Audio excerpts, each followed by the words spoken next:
เบิ่งเพิ่นเฮ็ดอันน่ะเตรียมงานเนาะทุกคนสิเฮ็ดงานมัดเขียนให้มื้อนี้หลายแนวหลายอันอยู่เด้เครื่องในบ่เลยว่ะดิว่าหมูเป็นโตอันนี้คอหมูเป็นโตพุ่นน่ะนี่หาว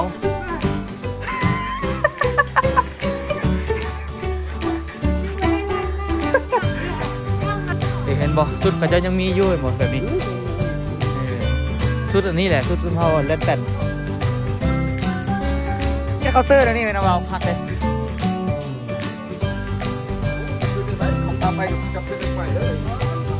พักนอกเคาน์เตอร์นี่เนาะเป็นตาเฮ็ดเด้เป็นตาเฮ็ดจักอันอยู่ตัดแต่แค่เอาปูนมาโบ๊ะดีเด้อสบายดีตอนเช้ามาเจอกับพอตู้ไม่ตู้คือเก่าเนาะ มื้อนี้นี่ว่าสิพาเพิ่นไปย่างลิ้นบ้านน่ะนะบ้านเอ้ยเนาะบ้านน้ำดีเนาะเอ้ยสาวแลนแตนแต่ว่าเพิ่นสิเอาอันเสื้อมาฝากนิดนึงเนาะเด้เพิ่นก็อยู่เพิ่นพอตู้สิเอาเสื้อมาฝากอันนะพอตู้เพิ่นอยู่นี่เนาะก็เลยว่าพากันมานิดนึงเดี๋ยวสิกลับไปเอารถแล้วสิออกไปละแต่พอตู้เอาเครื่องให้เพิ่นก่อนเอาให้ก่อนไม่ใส่อยู่ใกล้ๆกันนี่บุอยู่เงินจะเคลียร์ได้เนาะย่างไปหาพวกนั้นย่างไปหาพวกนี้เด้หลังนี้ก็หลังนี้เงินนี่ให้แล้วนะเฮ็ดอันน่ะเตรียมงานเนาะทุกคนสิเฮ็ดงานมัดเขียนให้มื้อนี้หลายแนวหลายอันอยู่เด้เครื่องในบ่เลยว่ะนี่อันนี้เครื่องในหมูอันทั้งหมูทั้งอย่างหมูเป็นโตอันนี้อุ้ยอย่าคอหมูเป็นโตพุ่นน่ะเอาไปแค่น้ำมัดขาเป็นโตมัดวันอันนี้ได้อันแซ่บมันอันนี้แหละเพิ่นถ้าเจ้าจะเฮ็ดลาบปลาลาบปลาใส่กระเพาะนี่แหละนี่นะกระเพาะนี่แซ่บก็ลาบปลาใส่กระเพาะหมูอุ้ยไอ้มันลาบมาเอาได้มาเลยเด้มาละไปกระเพาะอันกรุบกรับเลยหายซะนะเราพากันไปย่างลิ้นเบิดวันนี้เนาะบ้านเอ้ยเดี๋ยวไปหาเอ้ยนิดนึงก่อนเด้แม่ตู้ตอนลงไปนะลงไปนี่เด้แม่นบ่เจออยู่เนาะบ่ได้บอกเราอีกเอ้ยนี่ก็ได้มาละมาซื่อๆแต่ว่าก็อยู่พักอยู่ใกล้ๆเฮือนเราเลยว่าต่างมาย่างลิ้นว่ะบ่ฮู้ว่าเพิ่นเฮ็ดอีหยังอยู่เพิ่นเดี๋ยวนี้อยู่กับมาก็ซื่อๆ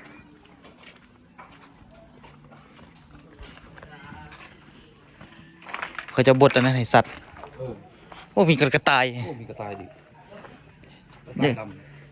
เคยกินบ่ลาบกระต่ายบ่กระต่ายลาบกระต่ายน้ำเบาแล้วอยากซีมเลือดแป้งกระต่ายเคยกินบ่บ่เคยเฮ็ดกันที่เห็นเขาเจ้าเฮ็ดก็เขาเจ้าเฮ็ดก็เห็นเขาเจ้าเว้าอยู่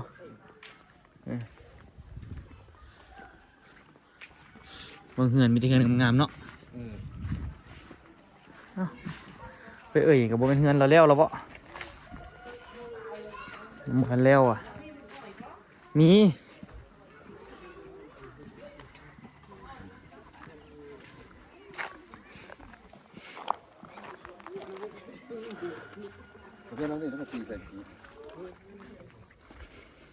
อยู่บนสูงเนาะทางขึ้นเฮือนเขาจะอยู่ใส่ปะโอ้ยขึ้นกันเลย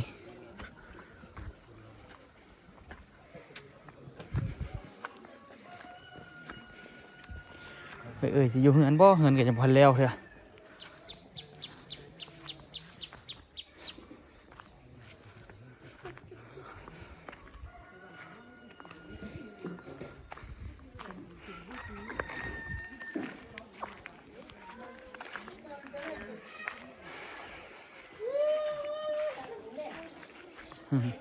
สบายดีก็อยู่อ่ะหัวแล้วเถอะนี่หาว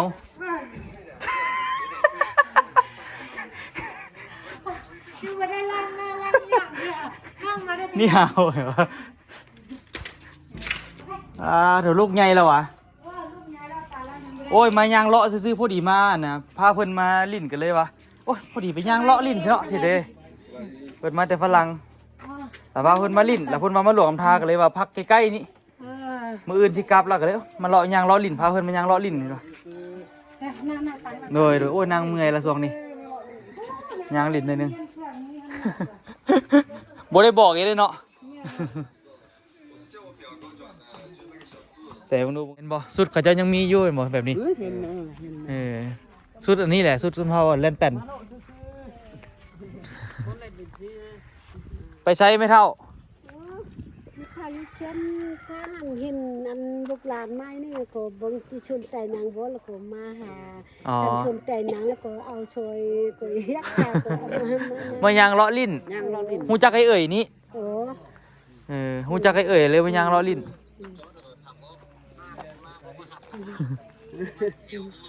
มาติใส่ว่ามาวิจัง มาบ้านพี่น้องเพิ่นอยู่นี่แหละบ้านไทยดำนี่นะบ้านหยังก็ทงใจนี่นะ ใกล้ ทงใจเหนือนี่นะ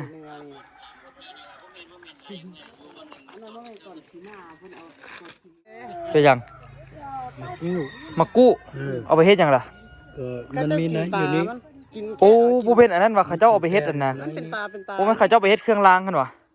แม่นเขาจะกินในมันนี่นะ กินซื่อๆนะ แม่นว่ะคือว่าเป็นตาอยู่นี่คล้ายๆเบียร์แก้นะ อยู่ในนี่แหละ เขาจะปาดแล้วก็เอาไม้จิ้ม โอ้ที่มันนั่นเหรอ กับพวกบ้านที่เป็นเอาให้เขากินนั่นเด้ โอ้ ไปเผาไฟแล้วมาต่อยออกในนี้ ว่ะ อันนี้มันบอกว่าไม่ได้เผามัน โอ้มันต้องเผาก่อนนั่นบ่ เอาที่ เผา มันใหม่มัน เผามันไหม้น้อยหนึ่งแล้วก็ต่อยในนี้ เอาเขาไม่ มั พูด น แล้ว ง ก็ อก แล้วมันก็ต้อยต้อยมันก็ต้อยเอาไง ก็เราเอาไปให้กิน ไม่ทุกอย่าง แล้วจะเอาถุงยางมาใส่ให้ ไปเดี๋ยวไปยางเลาะไปยางเลาะเด้อเอ้ยเด้อไปยางเลาะก่อน เนี่ยรอถุงยางมาเด็ก มันมั่นใจกัน เอาเนี่ยตื่นหิว ไป หิวตื่นหิวอยู่ในตู้เรา งั้นไปเอาอีกอยู่ ก้อนว่าสั่น ชอบถุง ไม่ ยาง เท่าเอ้ยเบาลายได้ไม่เท่า บ้าลายรอบนี้เท่า เราไปเอาถุงมาให้พุ่นน่ะนะ พอแล้ว ไม่เท่าเห็นใบคิงอยากกินตำแก้วน้ำส้ม พุ่นน่ะ โอ้พอแล้วไปเถอะ พอแล้วไม่อุ้ย เอาไปทันไปเผา เท่าพอแล้วพออะไร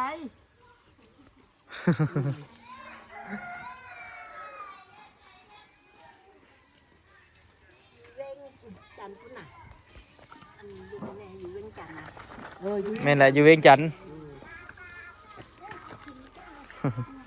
ปีกายปีกายนี่เท่าไปโอ้ แล้วนี่อ่ะอุ้มน้องนี่ว่ะ อันนี้เลยจะถามต่อกันหน่อยเลย อุ้มน้องอันนี้ว่ะ อันนี้แหละเรียกน้อง เจียน้องยืนบ่ปลาโจแกมเบื่อนแท้ บายเลย อืม เอาประตูเอา เอาขอบใจเด้อ ชอบใจละลายไม่เท่าเอาฟองต้อนนั่นนะ เปิดใจเม็ดเอา กินลองกิน ไป ไป ย่างหลอกกันไปย่างหลอกนิดนึงก่อนชอบใจละลายไม่เท่า ไปเก็บตาดพุ่นน่ะ มาสิไป แม่นสิไปอยู่ครับไปตาดคือสิได้ขี่รถไปบ่ตาดก็อยู่ใกล้ๆนี่แหละบ่ได้ไกล เพราะว่าบ่มีน้ำเราครับ มีแท้มีกับมีน้อยบ่ได้มีหลายทีนะ ไปแม่นักค่ายไปทางไหนไปทางเกาเหนือ เก่านี่ละ มาเตะทางจันทร์กันแล้วตัว เอาตะกี้พ่อตู้อยู่แถวนี้วะ โอ้เล่ประตูเพิ่นก็อยู่บ้านหันไหนบ้าน บ้านหงใจหั่นน่ะ พุ่นเลย โอ้เคยมาไอ้บ่ตะกี้มาบ้านนี่นะคือว่าใกล้ๆกันหนึง ใกล้อยู่ตะกี้มันโอ้ยมันติดป่าเป็นเมืองมันบ่ได้ เป็น เป็ แบ น บ นี่ นี้ แล้ แล้ว วนะ มันบ่ได้เป็นบ้านเนาะ เป็นปลาเนาะ แต่ว่าบ้านอันนี้ก็มีบ่ตะกี้ บ่มี มีแต่น้ำดีเนาะ มันเป็นนั่นดีโอ้ยตะกี้มันมีเขาเอื่นว่าขาบิดนั่นน่ะระวัง10ครอบครัวปานนั้นน่ะอยู่หัวน้ำดี โอ้ ระวังนั่นแล้วบ่มีละเราเอิ้นสิมาป่วนเป็นขาบิดกันตะกี้ หน่อยแต่เอ้ยเราเป็นอันนั้นก่อเป็นอันน่ะสมเฮาเล่นแต่นก่อเอ้ยนะ นั่นเป็นบ่ แม่นสุดเพิ่นก็ยังแบบเดิมๆอยู่สุดนะผู้ที่มีอายุเนาะส่วนหลายยุคใหม่ก็เริ่มบ่อยากใส่ละ ยุคใหม่มันก็โอ้ยอยากไปตามใหม่เขาแล้ว เริ่มบ่อยากใส่คือเก่าละแต่ว่าเดี๋ยวนี้ก็ยังให้มีให้เห็นอยู่ มีอยู่มีแต่ว่าเขาย่ามเขาเฮ็ดบุญหั่นน่ะเขายังใส่อยู่ หน่อย เขาก็ แต่ บ่ทิ่มมันนาน ศาสนาของ แมนอยู่ยามเฮ็ดบุญสิใส่ น้ำเฮ็ดบุญ แต่ว่าอยู่ทางเมืองสิงห์เขาจะยังใส่หลายอยู่เด้ แม่น อยู่ทางเมืองสิงห์น่ะ อืม ยังใส่หลายอยู่เห็นเขาจะใส่สุดก็ได้ ใส่หลาย โอ้สุดเขาเจ้านี่บ่แม่นที่ถูกได้ราคาแพงเด้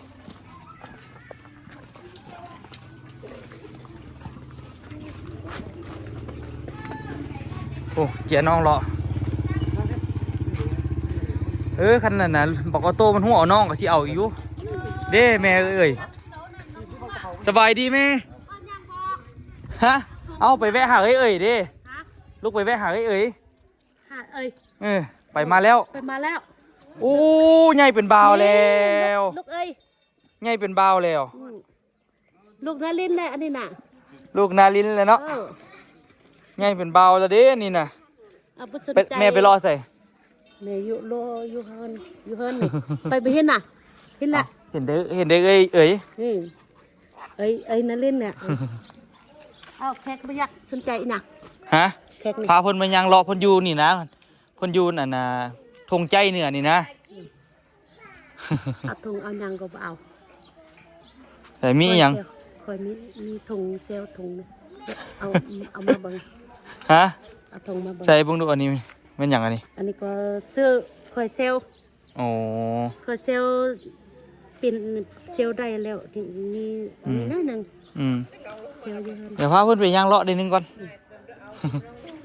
น้องลงดี อืม ไปเลาะไปบ่ เป็นอันนั้นเพราะว่าเป็นบ้านท่องเที่ยวเด้เขาเจ้าเรามีแนวเฮ็ดแนวขายหลาย ก็แม่นแล้ว นี่ก็แบบว่าแบบเอกลักษณ์ของบ้านเขาแหละ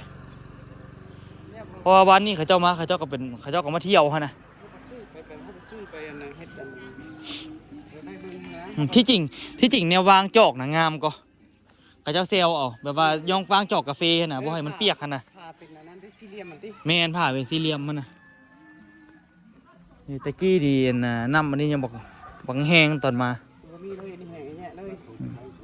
แต่ว่าเขาเจ้ายังมาซักเครื่องซักของอยู่นี่อยู่ก็เด้น้ำยังบ่เคยใส่อยู่ ตอนมาเขาเจ้าไม่อิ่วฝ่ายอิ่วอย่างนี้นี่แหละโอ้ยังซักเครื่องซักของอยู่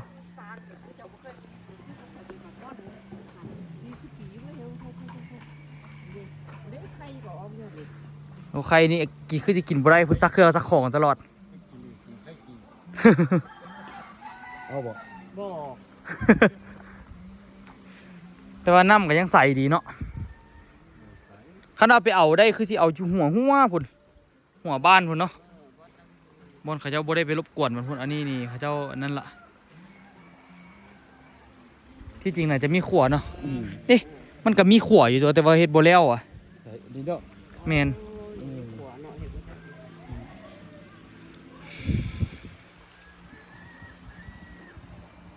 บ่ได้มาดนละอะไรเงี้ยซักเครื่องซักของวิถีชีวิตแบบเดิมๆที่จริงอยู่ใกล้ๆนี่ก็ไปตามมาซักเลยเนาะเพราะว่าซักแล้วก็ไล่กันง่ายๆเนาะซักมือซักสิคุซักคุแล้วก็ไล่น้ำแป๊บเดียวก็สะอาดละ บ่ได้เปลืองไฟอีก บ่ได้เปลืองไฟอีกใส่เลย ทางลุงก็ตั้งน้ำมากิน ใส่แต่เม็นนวล เดี๋ยวอีมีน้ำกอกน้ำมาตั้งติ เหม็นแฮะเหม็นเขาเจ้าน่าจะให้ต้มกินนั่นอะไรนึงโอ้น้ำเบายังติดใจอยู่ เราบุกป่าไหม ฮะ เราบุกป่า นิสัย อยู่แล้ว ปลาก็บ่เอา เอ้าป่าก็เบา ส่วนเป็นตัวเนยติงงมป่า ไปซื้อก็บ่ซื้อเบาป่าพี่ก็เบาอีก พี่ก็บ่เอา ไป ซื้อก็บ่ซื้อ เดี๋ยวลองย่างไปทางหน้าเนี่ยขี่รถไปทางหน้าแล้วนึงไป ไปเบิ่งน้ำแล้วก็แล้ว ไปเบิ่งน้ำแล้วก็แล้วน้ำแล้วก็กลับปิกไปจะสิไปสู้ขวัญพอได้มันย่างลิ้นขาเวลาไม่ยังดอก ปลาว่าแม่น พอมีแนวเฮ็ด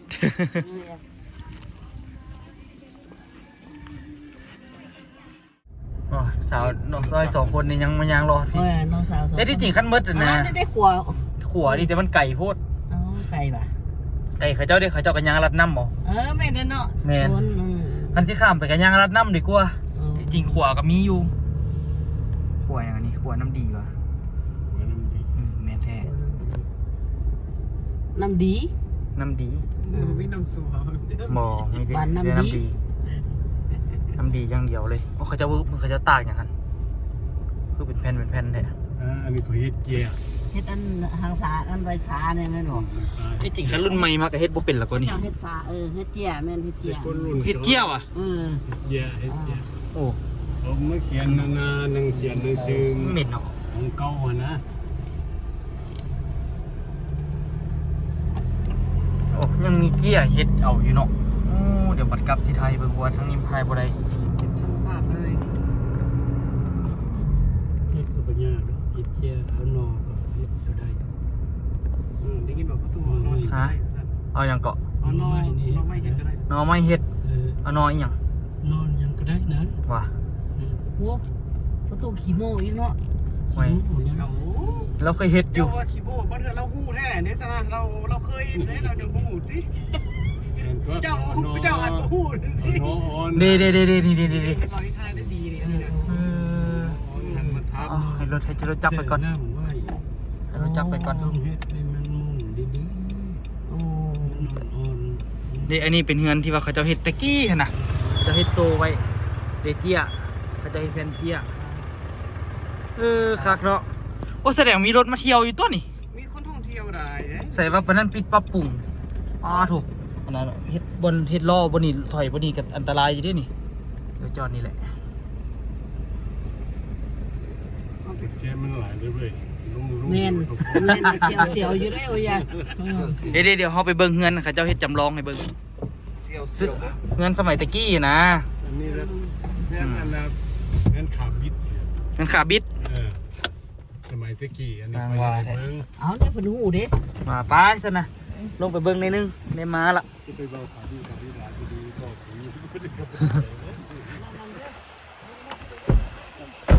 โอ้เบิ่งดำปลาพุ่นน่ะนะเบาเด็กน้อยดำปลาโอ้สร้างเห็ดเนาะเห็ดเจียเนาะมาสุดก่อนก็ยังบ่เห็นก็นี่พาไปเที่ยววันน้ำดีวันนี้น้อยดำปลาพุ่นยึกแล้วครับยิงละล่าแต่บ่ได้ปลา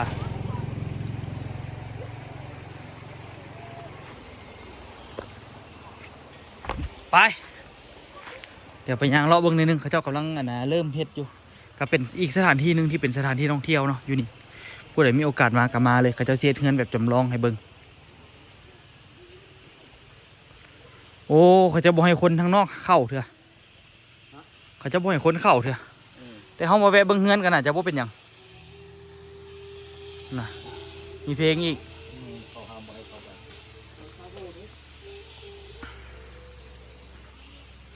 นำเขาคุ้นคุณเนาะ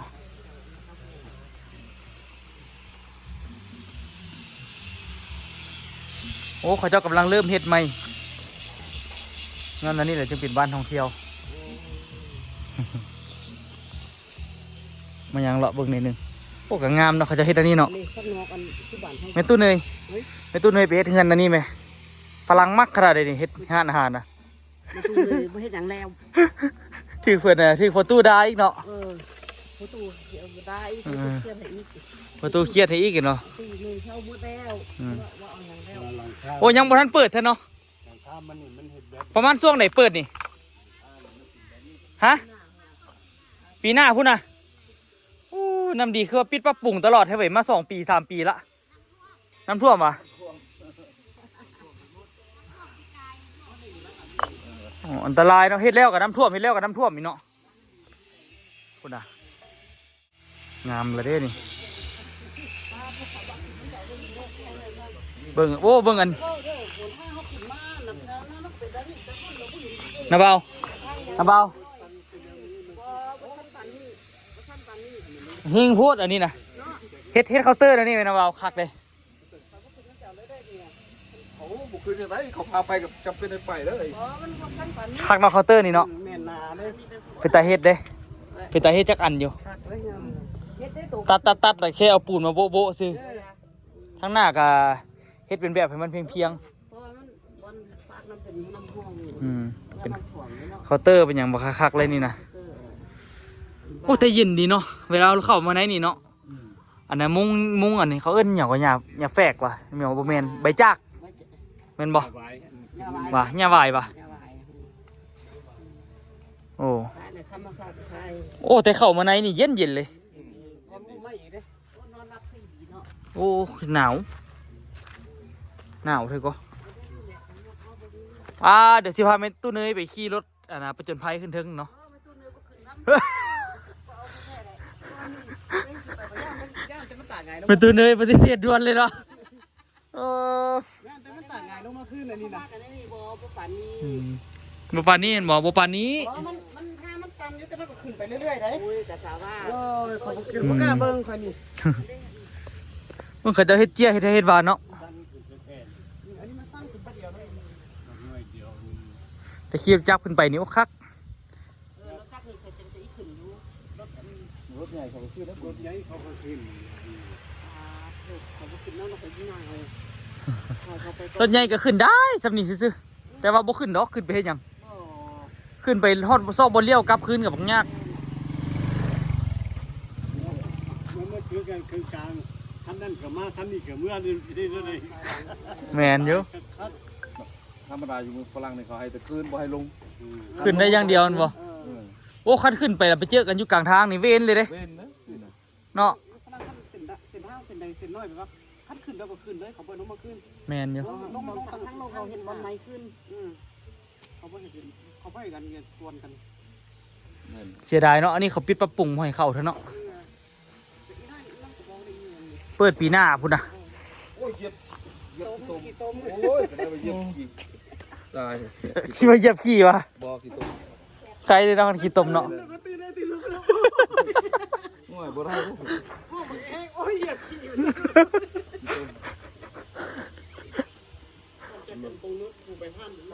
ไป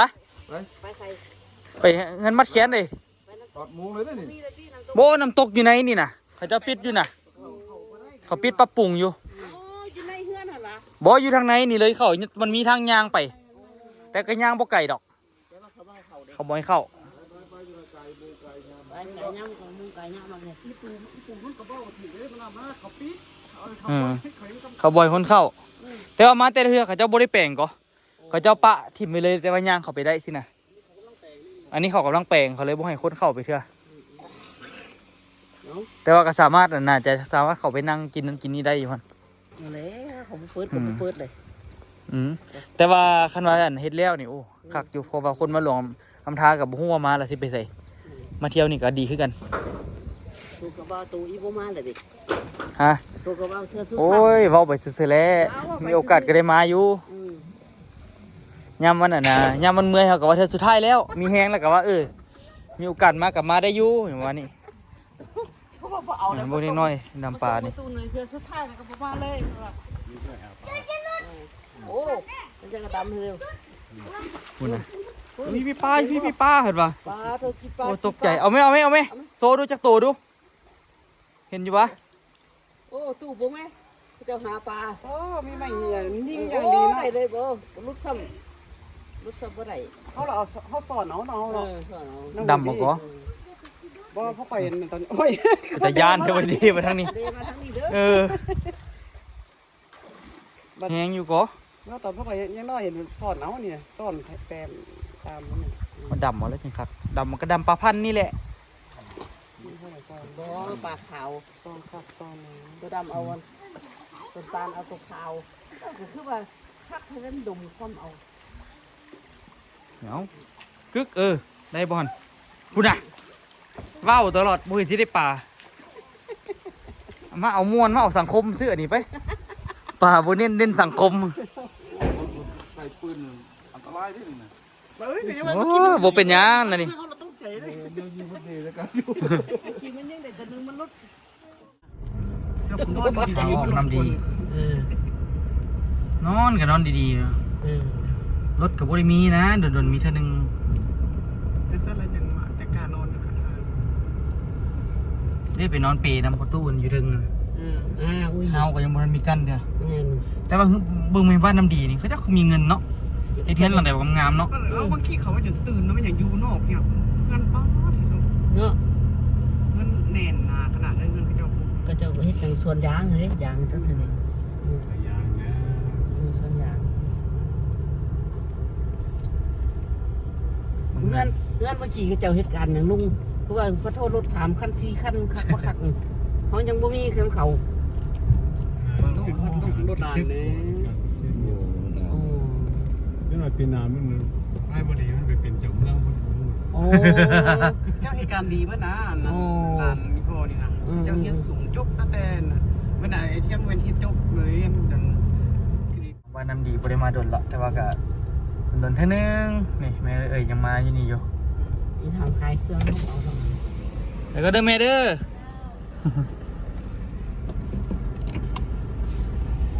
บ่ทันเอาเด้อมีหลายแนวอยู่ เนาะ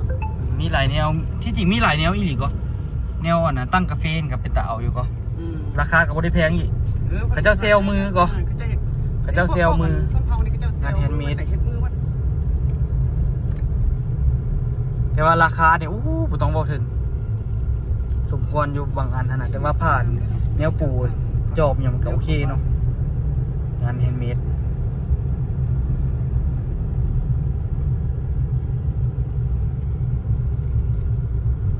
ก็ยุ่งตลอดก็ได้มาตอนไหนก็ยุ่งตลอดบ่เห็นเราวางจังเทื่อ เอาจนพ่อว่าคำจะล่างหน้าไปเดียว แล้วไม่ได้กินข้าวพร้อมเมื่อท่านแข่งตัวนานข้างล่างเลย บ่เปลืองน้ บ่เปลืองน้ำไปเดี๋ยวออกไปจากบ้านน้ำดีลงไปเฮือนเขาจะมีแต่เฮือนงามๆเนาะ จะใช้งาม เดี๋ยวสิเอาอยู่จากหลังไงก่อนหาเงินได้หลายกว่านี้ก่อน ๆรถ จะได้ไว้เราไปหาดูสายแดนจีนได้ไว้ ป้าเบื่อเขาจะเลี้ยงปลานี่ปลาเป็นเบื่อเลย เราดำเต็มเลยเนาะ ปลานิ่นเลย ปลานิน ปลานิ่น คักแท้มีน้ำเทียนมันตลอดนะนี่เป็นสายเลยโอ้คักเนาะคักอีหลีเว้ย ดีได้ที่ยังไม่เหมือนนี่สะอาด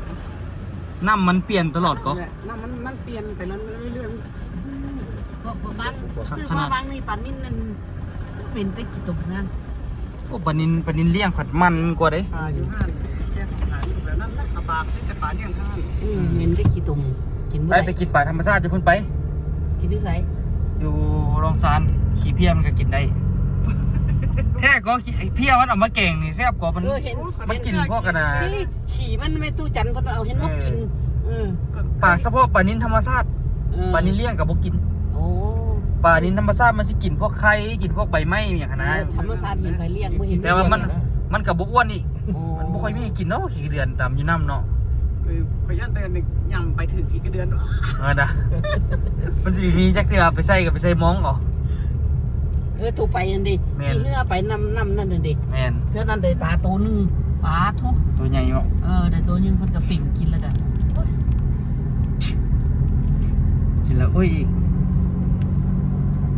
นี่คือต้มปลาต้มยังเขาใส่ขี่นะเด็กๆผม โอ้แต่ว่าขมมันบ่ใส่ เคย บ่ เรา ได้ บ่ บ่ ก ได้ ล้ากินนะมันก็คือ ำวันนั้นเด้กินนั่นปลาคอน้อยอ่ะนะปลาโตบ่ซอกกินออกกินไปติดคออยู่ แกงปลาขโมยตื้อเนาะ ตื้อเนมันเอาปลาคอน้อยมาได้ใส่หมดแล้วปลาคอเป็นแต่แซ่บมันกินไปมันเอากินออก โอ้ยอยู่ถึงมันมีพระธาตุเนี่ยหัวเนาะบ่เคยขึ้นไปก็เห็นพระธาตุยังอยู่ถึง อันนั้นไปปลาบ่เสะบ่เสะบ่เอาเก็ดมันก็เบิ่งก็บ่กินลงว่ะ เบิ่งรถคันนี้นี่นะ รถอันนี้อยู่ฝรั่งคอลเลกชันได้รถ โอ้ต่างได้หลายไปดิพุ่นน่ะ ต่างแฮ ต่างทรายต่างปูนได้หลายไปดิพุ่นน่ะคักเนาะ ว่าไปฮอดอุดมไส้นะเขาว่าขั้นบ่ไปอันยังก็ไปอันเบิ่งอันมองอันยังก็เป็นยังก็อัน จำกัดอยู่ละป่า เป็นขั้นบ่ไปฮอดไปพบไปฮอดอุดมไส้เขาบ่ไปแวอยู่เบิ่งอันนั้นเขาบ่ถึงว่าซั่น เบิ่งหยัง อยู่มันยังก็เพิ่นน่ะเพิ่นบอกแบบ เบิ่งอันนั้นอยู่อุดมไซด์อันนึงกับน้ำกัดอยู่ละป่าสองกับผู้หญิงค้า ไม่ยังตัดไม่ยังก็อยู่อุดมไส้นะ ตัดบ่เคยไปก็อยู่อุดมไซด์ ขี่รถไก่ แต่มันมีอยู่ตัดอยู่เข็มทาง พ่อพระวัดพระไปขอพรอยู่หัน อ้อยู่เมืองหลาอันน่ะศักดิ์สิทธิ์อีหลี เวลาซักซีดประสัน อันน่ะพระอันนั้นพระอันน่ะพระเจ้าสิงห์คำ ที่แม่นแหละ แม่นเคยไปอยู่เคยไป 2-3 เทื่ออยู่ไปขอพร มันให้ไปขอพรกันเลยเวลาซักซีดประสัน มัวมา10กว่าปีแล้วมัวก็ไปมาน่ะ อืม เพราะมันมีหูปอันนั้นอยู่รถหน้าไปตู้ก็มีดิไปตู้มาปี2010มาอุดมไส้ล่ะขี่รถออกยาวเมึงหลวงมาไปกลับได้ไปพอดีคำแล้วก็ยังว่าเขาจะจากเมืองหลวงมานี่มันบ่ได้ไกลเขาว่า บริการยังขี่ยนต์มา บ่แล้วขี่เรือขี่รถนี่แหละคือ ขี่รถและไกลอยู่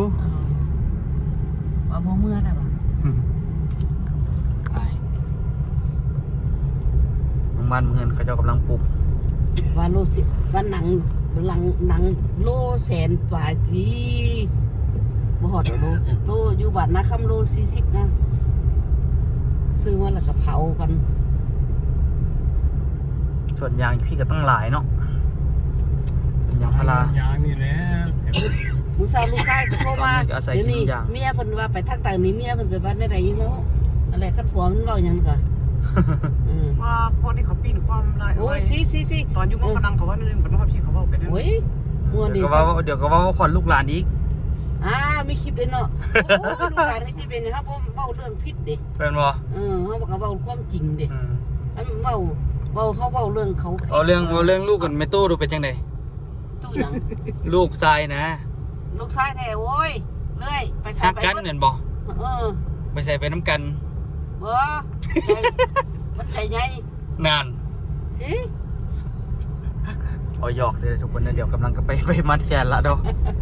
เดี๋ยวเป็นงานมัดแขนละเอาไว้เจอกันคลิปหน้าเดี๋ยวทุกคนเด้อไปซื้อน้ำนิดนึงก่อน แอนอยู่เด็กกำลังกินข้าวเช้าแล้วก็จะเอาไฟมาสั่น